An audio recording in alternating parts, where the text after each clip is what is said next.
Welcome to Sci-Fi Stories. If you love stories of courage and mystery, make sure to subscribe and join our growing community.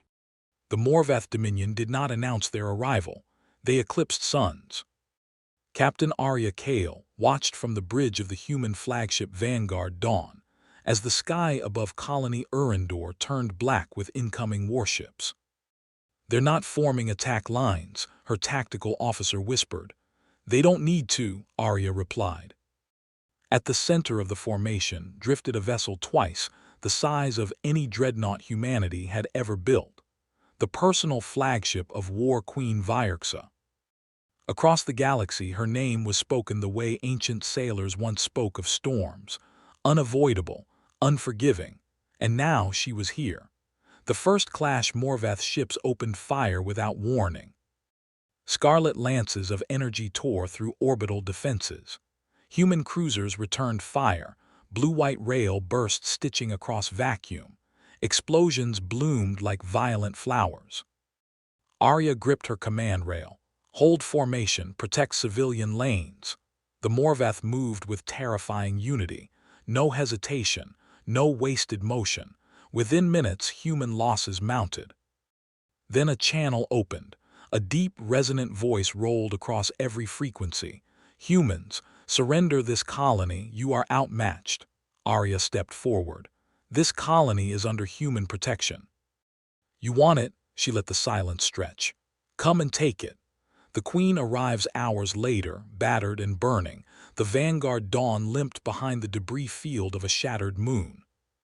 One Morvath vessel broke formation. It approached alone. Aria's eyes narrowed. "That's her." The War Queen's ship descended to the colony's surface.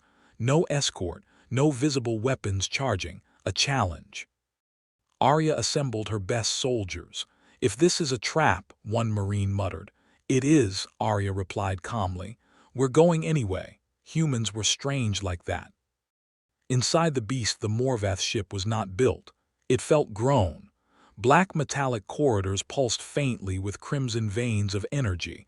At the center chamber stood Vyerxa, towering, encased in jagged obsidian armor that shimmered like a living fortress. "You enter my domain uninvited," the Queen said. "And you entered ours," Aria answered. A long pause. Then something unexpected happened. The Queen removed her helm. Plates disengaged with heavy metallic echoes. Beneath the armor was not a monster. Her skin was pale silver, etched with scars both old and recent. Her eyes glowed amber, not with rage, but exhaustion. "You see a tyrant," Vyerxa said quietly. "I see someone who hasn't slept in a long time," Aria replied.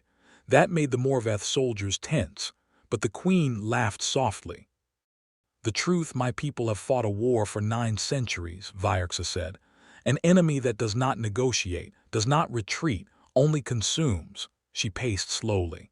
"To survive, I became fear, armor, ruthlessness, legend." Her gauntleted hand touched the chest plating. "This is not power, it is expectation." Aria studied her. "Then why attack us?" "Because humans are unpredictable. You expand into contested regions. You refuse intimidation. You fight when logic says surrender." A flicker of something unreadable crossed the Queen's face. "That makes you dangerous." "The test, I will offer you proof," Vyerxa said. The chamber shifted. Walls unfolded into a combat arena simulation. Holographic terrain formed around them. "Survive my trial," the Queen declared, "and I will consider alliance." "Fail." She didn't finish the sentence. She didn't need to. Aria stepped forward alone. "No heavy weapons," she said. "Just skill," the Queen agreed. Clash of Wills, Vyerxa moved like a war machine. Each strike carried crushing force, each step precise. Aria didn't try to overpower her. She adapted. Rolled under swings, redirected momentum, used terrain projections for leverage. Minutes turned into an hour. Sweat blurred Aria's vision. The Queen showed no fatigue. Then Aria noticed it. A hesitation, not physical, emotional. The Queen avoided lethal strikes when Aria's position mirrored something familiar. Aria exploited it. She maneuvered Vyerxa toward the arena's central node and triggered a manual override. The simulation froze. Silence. Aria lowered her blade. "You could have ended me 3 times," she said. "You hesitated," the Queen's voice softened. "You remind me of my first command officer. She believed war should be the last answer." "And you?" Aria asked. "I stopped believing." The choice Aria extended a hand. "Then start again."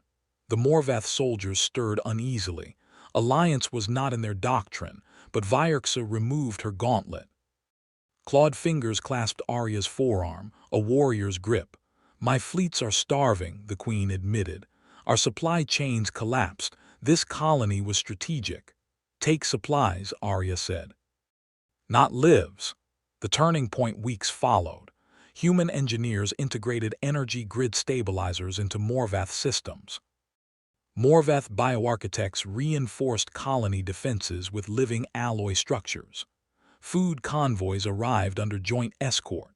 For the first time in centuries, Morvath ships guarded instead of conquered. Across the galaxy the footage spread.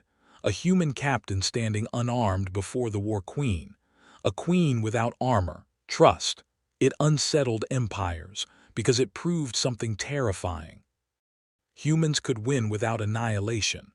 Final scene on the colony balcony beneath twin suns, Vyerxa stood without her armor. Aria joined her. "You changed my war," the Queen said. "You chose to," Aria replied. Below them, human and Morvath children ran through newly rebuilt streets. The Queen exhaled slowly. "For centuries, I believed strength meant becoming something feared." She looked at the human captain. "You taught me strength can mean becoming something trusted."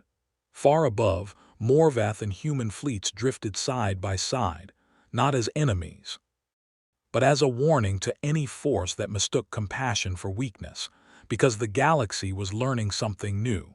Humans were not the strongest species. They were not the oldest.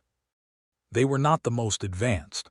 But when given a choice between destruction and hope, they chose. And that choice changed everything.